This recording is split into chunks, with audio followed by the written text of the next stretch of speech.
नमस्कार दोस्तों, स्वागत है आपका हमारे YouTube channel being doctor official में। दोस्तों WCCC काउंसलिंग का अब स्ट्रे वैकेंसी राउंड होना है और स्ट्रे वैकेंसी राउंड के रिगार्डिंग काफ़ी सारे स्टूडेंट के मेरे पास क्वेश्चंस आ रहे थे। तो कुछ कॉमन क्वेश्चन दोस्तों इस वीडियो में हम डिस्कस करेंगे जो स्टूडेंट्स के मन में आ रहे थे। तो ये वीडियो उन सभी स्टूडेंट के लिए इंपॉर्टेंट जो स्ट्रे वैकेंसी राउंड में पार्टिसिपेट करना चाहते हैं। तो इस वीडियो को पूरा एंड तक देखिए, कंप्लीटली देखिएगा, बिल्कुल भी स्किप मत कीजिएगा। ज़्यादा लंबा वीडियो नहीं होगा, थोड़ा कुछ क्वेश्चन हम डिस्कस करेंगे, ज़्यादा लंबा वीडियो नहीं होगा, ठीक है। तो चलिए दोस्तों बढ़ते अपने वीडियो की तरफ।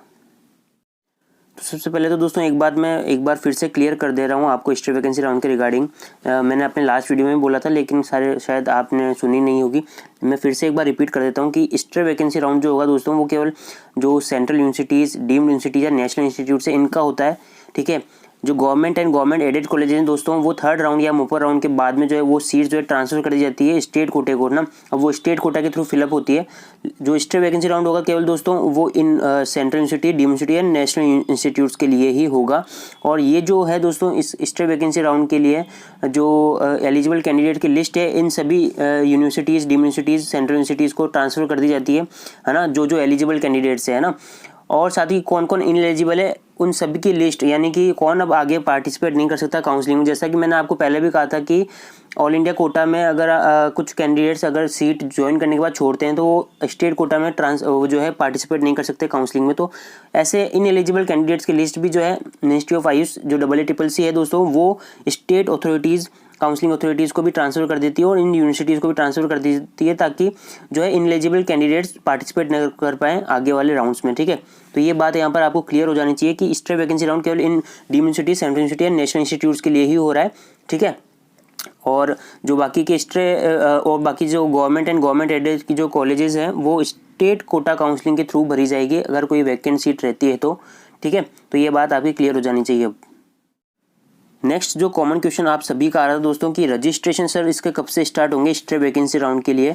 तो यहाँ पर मैं आपको बताना चाहूँगा दोस्तों कोई भी fresh registration stray vacancy round के लिए स्टार्ट नहीं होगा। यानी जैसा कि आपने देखा होगा फर्स्ट राउंड, सेकंड राउंड या मोपर राउंड में जो है उससे पहले रजिस्ट्रेशन स्टार्ट हुए थे फ्रेश रजिस्ट्रेशन। यहाँ पर आपको बता दूँ no fresh registration will be there, okay. The list of registered eligible candidate will be provided by CCC to concerned deemed university, central university, national institute for stray vacancy round. यानी कि जो already registered candidate है जिन्होंने third round या मोपर round तक register करा लिया था उन एलिजिबल कैंडिडेट्स की लिस्ट जो है CCC के द्वारा concern deemed university, central university या नेशनल इंस्टीट्यूट को प्रोवाइड कर दी जाएगी स्ट्रे वैकेंसी राउंड कराने के लिए, ठीक है। तो अभी तक तो ये है कि कोई भी fresh registration stray vacancy round के लिए तो नहीं होगा बिल्कुल भी। लेकिन दोस्तों देखते हैं क्या होता है आगे, कोई अपडेट अगर आता है, क्या शेड्यूल रहता है स्ट्रे वैकेंसी राउंड का, है ना। अभी 8 फरवरी तक जो है मोपर राउंड की रिपोर्टिंग है, उसके बाद में कुछ पता चलेगा हमें। जो भी शेड्यूल, जो भी अपडेट आता है मैं आपको दे दूंगा। आप हमारे चैनल को जरूर से सब्सक्राइब कर लेना।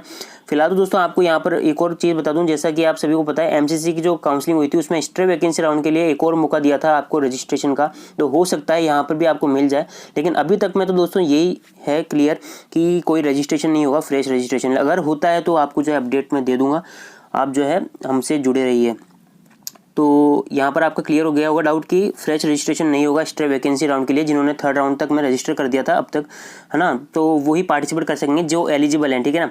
अब कौन कौन एलिजिबल है, कौन कौन इनएलिजिबल है, इनकी बात कर लेते हैं एक बार फिर से। अब बात कर लेते हैं दोस्तों कि कौन कौन से कैंडिडेट एलिजिबल हैं, कौन कौन से कैंडिडेट इनएलिजिबल हैं स्ट्रे वैकेंसी राउंड के लिए। तो यहाँ पर आपको बता दूं जिन भी स्टूडेंट्स को काउंसलिंग के फर्स्ट राउंड, सेकंड राउंड या फिर थर्ड राउंड या मोपर राउंड में कोई भी सीट मिल गई थी, है ना, चाहे आपने ज्वाइन करी या नहीं करी, आप एलिजिबल नहीं हो स्ट्रे वैकेंसी राउंड के लिए। नेक्स्ट जो है अगर आपने ज्वाइन कर भी लिया तो भी आप स्ट्रे वैकेंसी राउंड में एलिजिबल नहीं हो। यानी कि किसी भी राउंड में कोई सीट मिल गई, आपने एडमिशन ले लिया तो अब आप एलिजिबल नहीं हो स्ट्रे वैकेंसी राउंड के लिए। नेक्स्ट हम बात करें जिनको कोई भी सीट अलॉट नहीं हुई काउंसलिंग के किसी भी राउंड में, तो वो आप पार्टिसिपेट कर सकते हो स्ट्रे वैकेंसी राउंड में, आप एलिजिबल हो कोई भी अगर सीट नहीं मिली आपको किसी भी राउंड में, ठीक है। अब बात कर लेते हैं दोस्तों जिन्होंने रजिस्टर नहीं किया है किसी भी प्रीवियस थ्री राउंड जो हुए थे, जो फर्स्ट राउंड, सेकंड राउंड या मोपर राउंड है उसमें कभी आपने रजिस्टर नहीं किया किसी भी राउंड में, तो आप पार्टिसिपेट नहीं कर सकते स्ट्रे वैकेंसी राउंड में। अब तक तो यही है, यहाँ पर लिखा हुआ है, आप पढ़ सकते हैं। Candidates who have not registered in any previous 3 rounds, ठीक है, तो आप एलिजिबल नहीं हो स्ट्रे वैकेंसी राउंड के लिए। क्योंकि मैंने आपको पहले भी बता चुका हूँ कि फ्रेश रजिस्ट्रेशन अब तक जो है स्टार्ट नहीं होंगे स्ट्रे वैकेंसी राउंड में। अब तक तो यही है, देखते हैं क्या अपडेट आता है। तो दोस्तों ये हमने बात कर ली कुछ कॉमन क्वेश्चन की जो काफ़ी स्टूडेंट्स के आ रहे थे। अगर फिर भी आपका कोई क्वेश्चन है स्ट्रे वैकेंसी राउंड के रिगार्डिंग तो आप मुझे कमेंट कर सकते हैं, मैं ज़रूर से आपका रिप्लाई ज़रूर दूंगा। ठीक है, तो फिलहाल तो दोस्तों वीडियो में इतना ही। वीडियो पसंद आए लाइक कीजिए, शेयर कीजिए। अब तक चैनल को सब्सक्राइब नहीं किया तो जल्दी सब्सक्राइब कर लीजिए, बेल आइकन को प्रेस कर दीजिए। तो चलिए दोस्तों, मिलते हैं अगली वीडियो में, तब तक के लिए जय हिंद।